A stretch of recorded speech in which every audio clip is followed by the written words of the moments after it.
சிவாய. வணக்கம் நேயர்களே, அலர்மகள் அஸ்ட்ரோ சேனலுக்கு உங்களை அன்புடன் வரவேற்பது உங்கள் ஜோதிடர் ஸ்ரீ கந்தசுவாமி. இன்றைய பதிவில் ஏப்ரல் மாத ராசி பலன்களை பற்றி ஒவ்வொரு ராசிக்கும் விரிவாக பார்க்க போகிறோம். இதே ஏப்ரல் மாதத்தில் தமிழ் புத்தாண்டு பிறக்கப் போகிறது. உலகத்தில் உள்ள அனைத்து தமிழர்களுக்கும் இனிய தமிழ் புத்தாண்டு நல்வாழ்த்துக்கள் சொல்லிக் கொள்கிறேன். நேயர்களே, எங்கள் சேனலை முதல் முறையாக பார்ப்பவர்களாக இருந்தால் சப்ஸ்கிரைப் பண்ணி வைங்க. ஜோதிட ரீதியாக பல சூட்சும தகவல்கள் தொடர்ந்து வரப்போகிறது, பார்த்து பயன்பெறுங்கள். உங்கள் நண்பர்களுக்கும் ஷேர் பண்ணுங்க. ஜோதிட ரீதியாக ஒரு சில விஷயங்களை உங்ககிட்ட சொல்ல விருப்பப்படுறேன். இந்த ராசி பலனில் எதை வச்சு பலன் எடுத்து சொல்கிறேன் என்பது பலருக்கு தெரிஞ்சிருக்கலாம். தெரியாதவங்களுக்கு விளக்கி சொல்கிறேன். கோச்சார கிரக நகர்வை வைத்து, அதாவது இன்னைக்கு இருக்கும் நாளில் கிரகங்கள் எந்தெந்த இடத்துல எப்படிப்பட்ட அமைப்பில் இருக்கு என்பதை வைத்து கணித்து அதில் வரக்கூடிய பலன்களைத்தான் சொல்லிட்டு வரேன். ஒருத்தருடைய தனிப்பட்ட ஜாதகத்தில் உள்ள கிரகநிலைகள் மற்றும் அவங்களோட வாழ்க்கை முறையோடு நான் சொல்லக்கூடிய பலன்களை சேர்த்து வைத்து பார்க்கும்போது ஒரு புரிதல் கிடைக்கும். ஒருத்தருடைய தனிப்பட்ட ஜாதகம் என்பது அது அவங்களுடைய பிறந்த நேரம், பிறந்த தேதி மற்றும் பிறந்த இடத்தை வைத்து எடுக்கப்படுவது. ஒவ்வொருத்தருக்கும் அது மாறுபடும். ஒன்றாக பிறக்கக்கூடிய குழந்தைகள் கூட வேற வேற குணாதிசயங்களோட படிப்பு அமைவதற்கு காரணம் கணநொடி வித்தியாசமாக கூட இருக்கலாம். நான் இங்கே சொல்லக்கூடிய ராசி பலன் என்பது ஒருத்தருடைய தனிப்பட்ட ஜாதக பலன் கிடையாது. இது அந்த ராசியில் உள்ள பல கோடி மக்களுக்கான பொதுவான பலன் என்பதை சொல்லிக்கொண்டு இப்போ நாம ஏப்ரல் மாதத்தில் உள்ள கிரகநிலைகள் எப்படி என்பதை பார்க்கலாம். ஏப்ரல் மாதம் 1ஆம் தேதி பௌர்ணமியில் ஆரம்பிக்குது. மேசத்தில் சுக்கிரன், மிதுனத்தில் குரு, சிம்மத்தில் கேது, கும்பத்தில் செவ்வாய், ராகு, புதன் இருக்கார். மீனத்தில் சனி கிரகமும் மற்றும் சூரியனும் இருக்கிறது. சந்திரன் கன்னிராசியில் இருக்கும்போது இந்த மாதம் ஆரம்பிக்கிறது. 3ஆம் தேதி செவ்வாயும் 11ஆம் தேதி புதனும் மீனராசிக்கு பயிற்சி ஆகிறாங்க. இந்த இடத்துல மீனத்திற்கு புதன் பயிற்சியான பிறகு நீசம் என்ற அமைப்பை கொண்டு அதன் வலுவை அது இழக்கும். மீனத்தில் செவ்வாய், புதன், சூரியன், சனி என்ற 4 கிரக சேர்க்கை 11ஆம் தேதி முதல் 15ஆம் தேதி வரைக்கும் இருக்கும். அதன் பிறகு சூரியன் 15ஆம் தேதியில் மேசத்திற்கு நகர்ந்துவிடும். அங்கே சூரியன் உச்சமாகும். 20ஆம் தேதி மேசத்தில் இருந்த சுக்கிரன் ரிஷபத்திற்கு பயிற்சியாகி தன்னுடைய சொந்த வீட்டில் ஆட்சி பலம் பெறப்போகிறார். புதன் கிரகமும் மாத இறுதியில் 30ஆம் தேதி மேசத்திற்கு பயிற்சியாகி தன்னுடைய சுயபலம் பெறப்போகிறார். ஏப்ரல் மாதம் 15ஆம் தேதியில் சித்திரை 1 அன்று சூரியன் மேசத்தில் உச்சமாவதும் குரு பகவான் தன்னுடைய சொந்த நட்சத்திரமான புனர்பூச நட்சத்திரத்தில் இருந்து தன் சுயபலத்துடன் துலாம், தனுசு மற்றும் கும்பராசியை தன் பார்வையால் புனிதப்படுத்துவதும் பல ராசிக்காரர்களுக்கு நன்மையாக அமையப்போகிறது. செவ்வாய் சனி சேர்க்கை மீனத்தில் 3ஆம் தேதிக்கு பிறகு நடக்கப் போகுது. இதை அக்னி மாருத யோகம் என்று சொல்லுவாங்க. இது சற்று ஆபத்தான யோகமாகும். அதோட புதனும் மீனத்தில் ஏப்ரல் 11ஆம் தேதிக்கு பிறகு நீசமான கதியில் இருக்கும். ஒருபுறம் பார்த்தா சில கிரகங்களால் நன்மைகள் ஏற்படும், மறுபுறம் ஒரு சில கிரகங்களுடைய சேர்க்கையினால் பாதிப்பும் வருவதற்கு வாய்ப்பு இருக்குது. எந்தெந்த ராசிகளுக்கு இந்த மாதம் எப்படிப்பட்ட பலன்கள் என்பதை இப்போ பார்க்கலாம். புனர்பூசம் 4ஆம் பாதமும் பூசம் 4 பாதங்களும் ஆயில்யம் 4 பாதங்களும் கொண்ட கடகராசி நேயர்களுக்கு உங்கள் ராசிக்கு பாக்கியாதிபதி குரு பகவான் 12ஆம் இடத்தில் சுப பலத்துடன் இருப்பது சுப செலவுகளை அதிகப்படுத்தும் என்றாலும் அதே குரு உங்களின் 4ஆம் வீடு, 6ஆம் வீடு மற்றும் 8ஆம் வீட்டை பார்ப்பதால் செலவை ஈடுகட்டும் அளவிற்கு வரவும் இருக்கும். இந்த ஏப்ரல் மாதத்தில் குடும்பம் மற்றும் வரவுஸ்தான அதிபதியான சூரியன் மாத ஆரம்பத்தில் 9ஆம் இடமான மீனத்தில் இருப்பதும் செகண்ட் ஹாஃபில் மேசத்தில் உச்சமாகிறதும் உங்களுக்கும் உங்கள் குடும்பத்திற்கும் நிறைய நல்லது செய்யும். குடும்பத்தில் இருந்த பிரச்சனைகள், வருத்தங்கள் எல்லாம் குறைய ஆரம்பிக்கும். குடும்பத்தில் சந்தோஷமான நிகழ்ச்சிகள் நடக்கலாம், அல்லது குடும்பத்தோட சந்தோஷமாக சுப நிகழ்ச்சிகளுக்கு போயிட்டு வருவீங்க. குடும்பத்தில் மகிழ்ச்சியான சூழல் இருக்கும். கணவன் மனைவி இடையே புரிந்துணர்வு அதிகரிக்கும். பிரச்சனைகள் குறையும். விட்டு கொடுத்து சந்தோஷம் அடைவீங்க. பெரியவர்களின் ஆசிகள் கிடைக்கும். விட்டுப்போன உறவுகளும் மீண்டும் வந்து இணைவார்கள். மேலும் வாழ்க்கை துணையின் தேக ஆரோக்கியமும் முன்னேற்றமடையும் அமைப்பு இருக்குது. ஆக இந்த மாதம் திருமண வாழ்க்கை சிறப்பான முறையில் அமைவதையே காட்டுகிறது. பெண்களுக்கு இந்த மாதம் மிகவும் நம்பிக்கை தரும் மாதமாக இருக்கும். தடைப்பட்டு இருந்த காரியங்கள் கைகூடக்கூடிய வாய்ப்புகள் உள்ளது. திருமண வயதில் இருப்பவர்களுக்கு உங்கள் ராசிக்கு 7ஆம் அதிபதி சனி பகவான் பாக்கியஸ்தானத்தில் இருக்கார். குடும்பஸ்தான அதிபதியும் மாத பிற்பகுதியில் உச்சமாவார் என்பதால் திருமண பேச்சுக்கள் ஆரம்பிக்க இது ஏதுவான நேரம்.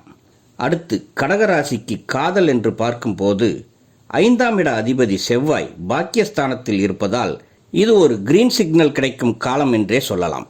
நீண்ட நாட்களாக ஒன் சைடாக லவ் பண்ணுறவங்க இந்த மாதம் தைரியமாக உங்கள் காதலை வெளிப்படுத்தலாம். உங்கள் உண்மையான உணர்வுகளுக்கு வரவேற்பு கிடைக்கும். ஏற்கனவே காதலில் இருப்பவர்களுக்கு இடையே இருந்த சிறு சிறு மனஸ்தாபங்களும் சரியாகும். உறவுகள் பலப்படும். 9ஆம் வீட்டில் சனி செவ்வாயுடன் சேர்ந்து இந்த அக்னி மாருத யோகம் தர்றதால யாராவது 3ஆம் நபர்கள் தலையீடு பாதிப்பை தரும். யாராவது லவ்வுக்கு ஹெல்ப் பண்ணுறேன்னு வந்து குழப்பம் ஏற்படுத்த வாய்ப்பு இருக்குது. கவனமாக இருங்க. காதல் சம்பந்தப்பட்ட விஷயங்களில் என்ன பேசுவதாக இருந்தாலும் நீங்களே நேரடியாக பேசிக்கொள்வது நல்லது. புதுசாக வீட்டில் லவ்வை சொல்லி மேரேஜுக்கு ட்ரை பண்ணலாம்னு நினைக்கிறவங்க இந்த மாதத்தை சூஸ் பண்ண வேண்டாம். குட்டையை கிளப்பி விட சனி ரெடியாக இருக்குது. அதே போல் லவ்வர் மேலே திடீர்னு சந்தேகமும் வர வாய்ப்பு இருக்குது. 8ஆம் வீட்டில் இருக்கும் ராகு சந்தேகப்பட வைக்கும். கவனம் வேண்டும். நம்பிக்கை தான் காதலை வளர்க்கும். குழந்தை பாக்கியம் மற்றும் சந்ததி விருத்தியை பற்றி பார்க்கும்போது இந்த ஏப்ரல் மாதம் சாதகமான அமைப்பில் உள்ளது. குரு பார்வை சாதகமாக இருப்பதால் இயற்கையாக கருத்தரிக்க வாய்ப்புகள் அதிகம். ஒரு சிலர் மருத்துவத்தின் மூலமாக IVF, IVI போன்ற சிகிச்சைகள் மூலமாக குழந்தை பெற்றுக்கொள்ள முடிவு எடுத்திருப்பவர்களுக்கும் இந்த ஏப்ரல் மாதம் சாதகமான அமைப்பை கொண்டுள்ளது. கர்ப்பிணி பெண்களாக இருந்தால் இந்த மாதத்தில் உணவு முறையிலும் பயணத்திலும் கூடுதல் கவனத்துடன் இருக்கணும். உடல் உஷ்ண தொடர்பான உபாதைகள், சிறுநீர் தொற்று போன்றவைகள் ஏற்படலாம். போதுமான அளவிற்கு நீர் அருந்துவதும் மருத்துவ ஆலோசனையை பின்பற்றுவதும் அவசியமாகும். ஏற்கனவே குழந்தைகள் உள்ளவர்களுக்கு குழந்தையின் ஆரோக்கியம் மற்றும் கல்வியில் நல்ல முன்னேற்றம் காண்பீர்கள். அடுத்து கடகராசி மாணவர்களுக்கு உங்கள் கல்வியில் அதிக முயற்சி எடுக்க வேண்டிய மாதமாக காட்டுகிறது. படிப்பை குறிக்கும் 9ஆம் வீட்டில் சனியுடன் செவ்வாய் மற்றும் சூரியன் இணைவு ஏற்படுவதால் கவனம் சிதறலாம். போட்டித் தேர்வுக்கு தயாராகும் மாணவர்களுக்கும் அதிக நேரம் ஒதுக்கி கவனத்துடன் படித்தால் மட்டுமே இந்த மாதத்தில் ஜெயிக்க முடியும். கடகராசியில் பிறந்தவர்களுக்கு தொழில் மற்றும் வேலைவாய்ப்பு என்று பார்க்கும்போது இந்த மாதத்தில் தொழிலில் புதிய முதலீடுகளை தவிர்ப்பது நல்லதாகும். வியாபாரத்தில் சீரான வளர்ச்சிகள் இருக்கும். பழைய வாடிக்கையாளர்கள் மூலமாக ஆர்டர்கள் அதிகமாக கிடைக்கும். குறிப்பாக ஏற்றுமதி இறக்குமதி, உணவுப் பொருட்கள், ஆன்மீகம் சார்ந்த பொருட்கள் மற்றும் திரவ பொருட்கள் வைத்து தொழில் செய்பவர்களுக்கு லாபம் கூடுதலாக இருக்கும். ஏப்ரல் 11ஆம் தேதி முதல் ஏப்ரல் 30ஆம் தேதி வரையில் புதன் மற்றும் சனி சேர்க்கையும் ஏற்படுவதால் பெரிய முதலீடுகளை செய்ய வேண்டிய கட்டாயம் ஏற்பட்டால் அனுபவம் வாய்ந்தவர்களின் ஆலோசனையுடன் செய்வது சிறந்ததாகும். பொருளாதார ரீதியாக பார்த்தால் இது சராசரிக்கும் கொஞ்சம் அதிகமாக வரவு இருக்கும் மாதமாக காட்டுகிறது. நிலுவையில் இருந்த பணமும் வசூலாகும். இருந்தாலும் குடும்ப சுப நிகழ்ச்சிகளுக்காகவோ அல்லது பழைய கடனை அடைப்பதற்காகவோ செலவுகள் ஏற்படலாம். கொஞ்சமாக இந்த மாதத்தில் சேமிப்பீங்க. வேலைக்கு போகிறவங்களுக்கு இது ஒரு பொன்னான காலம்னு சொல்லலாம். 10ஆம் வீட்டில் சுக்கிரனும் இருக்குது. மாத பிற்பகுதியில் சூரியனும் உச்சமாக போகுது. வரவுஸ்தான அதிபதியான சூரியன் உச்சமாவதும் லாபஸ்தான அதிபதி 10ஆம் வீட்டில் இருப்பதும் மாத இறுதியில் ஆட்சி பலம் பெறுவதும் அருமையான அமைப்பாகும். அதனால் வேலையில் நீங்கள் எதிர்பார்த்த மாற்றம் வரும். அது உங்களுக்கு மகிழ்ச்சியை தரும். நீண்ட நாட்களாக எதிர்பார்த்த ஊதிய உயர்வு, பதவி உயர்வு அல்லது இடமாற்றம், வேலையிலேயே டிபார்ட்மெண்ட் மாற்றம் கிடைப்பதற்கான பிரகாசமான அமைப்பு உள்ளது. உங்களது நிர்வாகத் திறமையும் மேம்படும். வேலையில் மேலதிகாரிகள் உங்களின் திறமையை பார்த்து உங்கள் கருத்துக்கு மதிப்பளிப்பார்கள். அதனால் உங்கள் செல்வாக்கும் உயரும். மாதத்தின் முதல் 2 வாரங்கள் வேலை பளு கொஞ்சம் அதிகம் இருந்தாலும் நீங்கள் அழகாக சமாளிப்பீங்க. சனி 9ஆம் வீட்டில் இருப்பதால் வெளியூர் பயணங்கள் அல்லது வேலை நிமித்தமாக இடமாற்றங்கள் ஏற்படலாம். இது ஆரம்பத்தில் கொஞ்சம் அலைச்சல்களை தந்தாலும் எதிர்காலத்தில் நல்ல பலனை தரும். சக ஊழியர்களுடன் பழகும் போது மட்டும் சற்று எச்சரிக்கையாக இருங்க. உங்கள் வளர்ச்சியை பார்த்து சிலர் பொறாமைப்பட வாய்ப்புள்ளது. கவனமாக இருத்தல் நல்லதாகும். புதிதாக வேலை தேடுபவர்களுக்கு அல்லது தற்போதைய வேலையை மாற்ற நினைப்பவர்களுக்கு ஏப்ரல் மாதம் அருமையான மாதமாக இருக்கும். தகவல் தொழில்நுட்பம் மற்றும் நிர்வாகம் சார்ந்த துறைகளில் நல்ல வாய்ப்புகள் தேடி வரும். இந்த மாத ஆரம்ப பாதியில் உங்கள் வேலைக்கு தேவையான முக்கிய பொருள் வாங்கவோ அல்லது வண்டி வாகனம் வாங்கவோ செலவு செய்ய வாய்ப்பு இருக்குது. அதற்கான வழிகளும் அதற்கான முயற்சிகளும் எளிதில் நடைபெறும். சீனியர் சிட்டிசன்களுக்கு இந்த மாதம் நீங்கள் எவ்வளவோ பிளான் பண்ணியிருப்பீங்க. பட் அதுக்கு முன்னாடி ஆரோக்கியத்தில் கொஞ்சம் கவனம் வைங்க. வயதானதுனால சூரியன் சனி சேர்க்கை, மற்றும் செவ்வாய் சனி சேர்க்கை இரத்த அழுத்த பிரச்சனைகள் மற்றும் கண் பாதிப்புகளை தரலாம். அதனால் ஆரோக்கியத்தில் கொஞ்சம் கவனமாக இருங்க. உடலுக்கும் மனதிற்கும் புத்துணர்ச்சி தரும் விஷயங்களில் ஈடுபடுங்க. சரியான நேரத்தில் மருத்துவ ஆலோசனை பெறுவதும் நல்லது.